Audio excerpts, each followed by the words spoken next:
Hi! Welcome back to my channel VRK fun zone. So, ఇవాళ concept వచ్చేసరికి fun related కాదండి. మన భవిష్యత్తు గురించి. ఏంట్రా వీడు మన భవిష్యత్తు అంటున్నాడు. మన భవిష్యత్తుకే పని ఉంది గదా! అనుకుంటున్నారా? అస్సలు కాదండి. ఈ 2 పాయింట్లు మనం గుర్తుంచుకోకపోతే మన భవిష్యత్ బంగ్లాదేశ్ భవిష్యత్ లాగే ఉంటది. యెస్.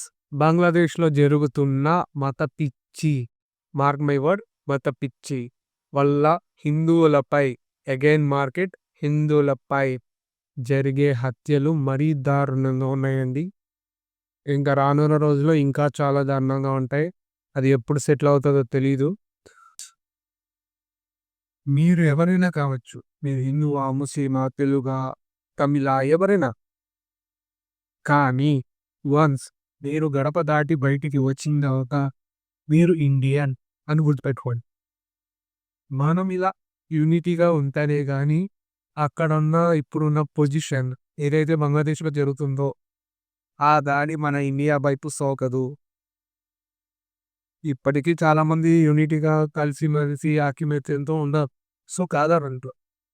సో, ఇకపై గూడా చిన్న చిన్నవి గూడా జరగకుండా సో, సెకండ్ హైలైటెడ్ పాయింట్ ఏంటి?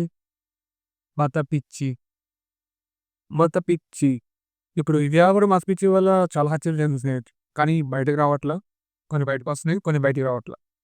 సో, ఏంటంటే మత పిచ్చి వల్ల జరిగే హత్యలు ఇంక పైకుండకూడదు. మత పిచ్చి వల్ల జరిగే హత్యలు ఒకడు బయట నుండి వచ్చి మన ఇండియాలో మన మధ్యలోనే గొడవ పెడుతున్నాడంటే ఆలోచించండి. ఆడు మనమతోడే, వాడు మన ప్రాంతోడే అని మాత్రం పెట్టుకోమాకండి. సో, ఈ 2 పాయింట్స్ గుర్తుపెట్టుకుంటే బంగ్లాదేశ్‌లో ఉన్న ఇప్పుడు జరుగుతున్న అరాచకాలు, అన్యాయాలు, హిందువులపై ఆ సెగ మన ఇండియాలో ఎప్పటికి రాదు. మీరు ఎంతమంది అగ్రీ చేస్తున్నారో కింద కామెంట్‌లో మెన్షన్ చేయండి ప్లీజ్. ఎంతవరకు రీచ్ అవుతదో చూద్దాం. Thank you.